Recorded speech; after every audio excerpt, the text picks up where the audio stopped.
আপনার পার্টনার আপনাকে কন্ট্যাক্ট করবে, কমিউনিকেশন হবে, কিন্তু এই কমিউনিকেশনে যদি আপনার মুড ঠিক না থাকে বা আপনার পার্টনার এতদিন পর আপনার সাথে কথা বলবে, একটু আজব ধরনের কথা বলতে পারে, খারাপ মুডে আপনার পার্টনার আসতে পারে, যেমন আপনার মুড খারাপ, এখানে আর্গুমেন্ট অ্যান্ড ফাইট কিন্তু দেখা যাচ্ছে আপনাদের দুজনের মধ্যে।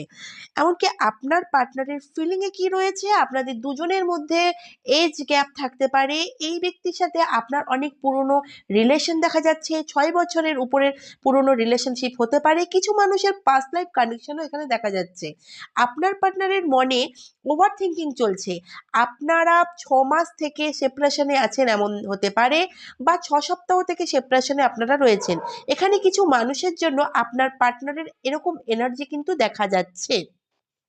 যদি তার বিহেভিয়ারের কথা বলা হয়, তো দেখা যাচ্ছে অনেক সময় সে খুব বেশি রোমান্টিক হয়, অনেক সময় সে আনরোমান্টিক বিহেভ করে।